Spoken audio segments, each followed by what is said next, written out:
नमस्ते, मैं हूं डॉक्टर प्रिया भावे चित्तावा। फाइब्रॉइड्स एक बहुत ही कॉमन समस्या है। 50% महिलाओं को फाइब्रॉइड्स होते हैं, उनमें से 10 से 20% को इसके सिम्टम्स होते हैं या फिर इनफर्टिलिटी होती है और हमें उनका इलाज लैप्रोस्कोपिक सर्जरी से करना पड़ता है। फाइब्रॉइड की लैप्रोस्कोपिक सर्जरी मेरा एक पैशन है। हर महीने लगभग 30 to 40 केसेस फाइब्रॉइड्स के हम ऑपरेट करते हैं लैप्रोस्कोपी के थ्रू।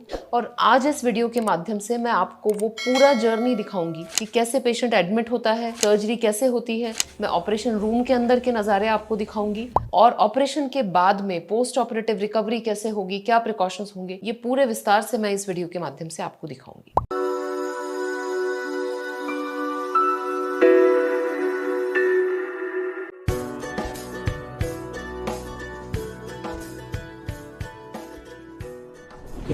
सबसे पहला चरण होता है सर्जरी की प्लानिंग और मेरे हिसाब से ये सबसे इंपॉर्टेंट चरण है। फाइब्रॉइड्स एक यूट्रस कंजर्विंग सर्जरी है, यानी कि इसमें हमें बीमारी को निकालना है और यूट्रस को कंजर्व करना है। हमें यूट्रस को इस तरह से कंजर्व करना है कि आगे फर्टिलिटी पर यानी प्रजनन क्षमता पर किसी तरह का कोई असर नहीं पड़े और यूट्रस बिल्कुल हेल्दी रहे प्रेगनेंसी लेने के लिए। इसीलिए फाइब्रॉइड्स में प्री ऑपरेटिव मैपिंग की जाती है। ये मैपिंग यानी कि फाइब्रॉइड्स कितने हैं, कहाँ सिचुएटेड है और यूट्रस के अंदर की लेयर से उनका क्या रिलेशन है। ये सारी चीजें हमें कई बार सोनोग्राफी में यानी 3D सोनोग्राफी में पता चलती हैं। कई बार हम MRI भी कराते हैं ये जानने के लिए, क्योंकि मेरे हिसाब से जितनी अच्छी आपकी प्री ऑपरेटिव मैपिंग रहेगी उतनी एक्यूरेट आपकी सर्जरी होगी। कई पेशेंट्स को खून की कमी होती है तो पहले उनका हीमोग्लोबिन बिल्डअप किया जाता है। उसके बाद एक बहुत महत्वपूर्ण प्रोसेस होता है जिसको कहते हैं प्री एनेस्थेटिक चेकअप। जिस प्रकार एक सर्जन अपनी सर्जरी का एक मेंटल मैप तैयार करता है ऑपरेशन से पहले, उसी प्रकार एनेस्थेटिस्ट यानी जो डॉक्टर आपको बेहोशी का इंजेक्शन देंगे उन्हें भी आपकी पूरी कंडीशन पता होनी चाहिए। इसीलिए प्री एनेस्थेटिक विजिट में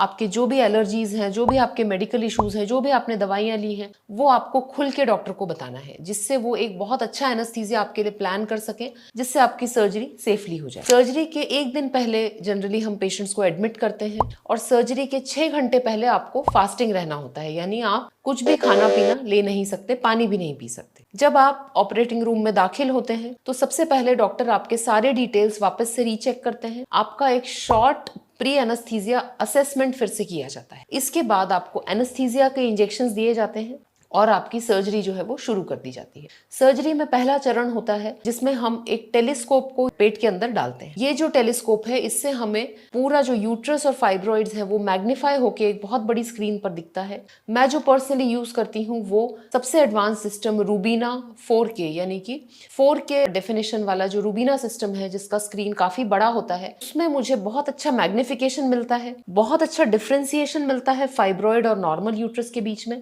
जिससे मेरी जो सर्जरी है वो बहुत एक्यूरेट होती है। जो हमारी MRI की इमेजेस हैं उसको हमेशा हम सर्जरी के दौरान साथ में रखते हैं, जिससे हमें पूरी तरह से सारे फाइब्रॉइड्स निकालने में मदद मिलती है। ध्यान रखिएगा, ऐसा आवश्यक नहीं है कि आपके मल्टीपल फाइब्रॉइड्स हैं तो सारे ही फाइब्रॉइड्स निकाले जाएंगे। जो फाइब्रॉइड आपको तकलीफ दे रहे हैं, जो आपकी प्रेगनेंसी को इफेक्ट कर सकते हैं या जो आपके सिम्टम्स को बढ़ा सकते हैं, उन फाइब्रॉइड्स को निकाला जाता है। जो फाइब्रॉइड्स बहुत छोटे हैं, यूट्रस की बाहर की सरफेस पे हैं, कई बार उन्हें निकाला नहीं भी जाता है। फाइब्रॉइड्स के दौरान ब्लीडिंग की संभावना सर्जरी के दौरान होती है। इसको कम करने के लिए मैं 2 टेक्निक्स इस्तेमाल करती हूँ। पहला होता है वैसोप्रेसिन इंजेक्शन। वैसोप्रेसिन एक ऐसा इंजेक्शन है जिससे यूट्रस की जो ब्लीडिंग है वो कम हो जाती है। दूसरा टेक्निक है जिसे मैं बहुत प्रेफर करती हूँ, वो है यूट्राइन आर्टरी को थोड़े समय के लिए शू लेस नॉट से टाई करना। यूट्राइन आर्टरी वो आर्टरी है जो यूट्रस को सप्लाई करती है। हम टेम्पररली एक शू लेस नॉट लगा के उसका ब्लड सप्लाई रोक देते हैं, सर्जरी करते हैं, उसके बाद ये नॉट्स खोल देते हैं तो यूट्रस का जो ब्लड सप्लाई वो पूर्ववत शुरू हो जाता है। इसके बाद फाइब्रॉइड को शेल आउट किया जाता है। जैसे मटर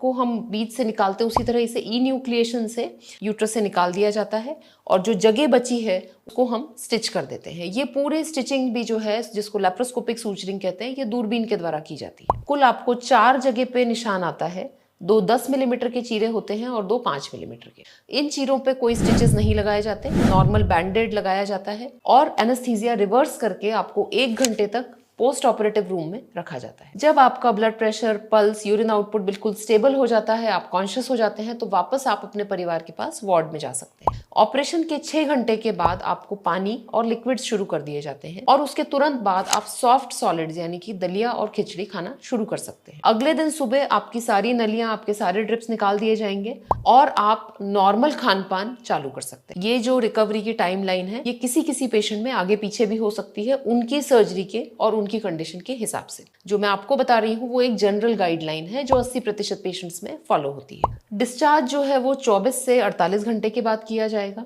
डिस्चार्ज के समय आपको जो मेडिकेशंस दी गई हैं वो मेनली पेन किलर्स और एंटीबायोटिक्स होंगी, जिनका सेवन आपको 3 से 5 दिन तक जैसा डॉक्टर ने निर्धारित किया है वैसा करना पड़ेगा। सर्जरी के बाद पेट में दर्द रहना, पेट कुछ फूला हुआ सा रहना, महीने के रास्ते ब्लीडिंग होना, ये सब नॉर्मल चीजें हैं और धीरे धीरे जैसे आपकी इंटरनल हीलिंग होगी आपको ये सारे सिम्टम्स जो है वो धीरे धीरे कम हो जाएंगे। कम से कम 6 से 7 दिन आपको फाइब्रॉइड की सर्जरी के बाद काम पे नहीं जाना चाहिए। आप घर पे अपने खुद के कामकाज कर सकते हैं, परंतु जॉब पे जाना आप 10 से 15 दिन के बाद ही शुरू करिए। इस सर्जरी के बाद जब तक आपको ब्लीडिंग है तब तक आपको इंटरकोर्स नहीं करना है। फाइब्रॉइड सर्जरी के बाद 3 मंथ्स तक आपको प्रेगनेंसी हर हाल में अवॉइड करनी है, क्योंकि यूट्रस की जो हीलिंग है वो हो रही है। इस दौरान आपको प्रेगनेंसी नहीं लेना है। सर्जरी के बाद का जो फर्स्ट पीरियड होता है वो थोड़ा सा हैवी हो सकता है, यानी उसमें ब्लीडिंग ज्यादा हो सकती है। उसके लिए डॉक्टर आपको पहले से ही दवाइयां और प्रिकॉशंस बता देंगे। सर्जरी जो है इसका जो पूरा जर्नी है आपने देखा बिल्कुल स्मूथ है, स्ट्रीमलाइंड है, और ऐसे सेंटर में जब हम कराते हैं जहां पर डॉक्टर को इसका बहुत अनुभव है तो ये बिल्कुल सेफ भी होती है। कई केसेस में हमको हीमोग्लोबिन को इम्प्रूव करने के लिए ब्लड की आवश्यकता पड़ती है। चूंकि आजकल लेप्रोस्कोपी के थ्रू सर्जरी होती है, ब्लड ट्रांसफ्यूजन का चांस जो है वो काफी कम हो गया है। सर्जरी के बाद आपके पीरियड्स पूर्ववत चालू रहेंगे। अधिकतर केसेस में आपकी फर्टिलिटी पर कोई असर नहीं पड़ेगा, आपके बॉडी के अंदर कोई चेंजेस नहीं आएंगे, बल्कि फाइब्रॉइड्स के कारण आपको जो पहले तकलीफ थी उससे आप निजात पा सकेंगी, अपना नॉर्मल लाइफ जो है वो ज्यादा अच्छे से लीड कर सकेंगे। आशा करती हूँ कि ये पूरी जानकारी आपके लिए बहुत उपयोगी सिद्ध होगी। आपको इस बारे में कोई भी डाउट्स हैं तो आप प्लीज कमेंट सेक्शन में लिख भेजिए। यदि आप मुझसे इससे या इससे संबंधित समस्याओं के लिए ऑनलाइन कंसल्टेशन लेना चाहते हैं तो नंबर जो है वो हमने स्क्रीन पर फ्लैश किया हुआ है, इस पे आप हमें कांटेक्ट कर सकते हैं। Thank you so much.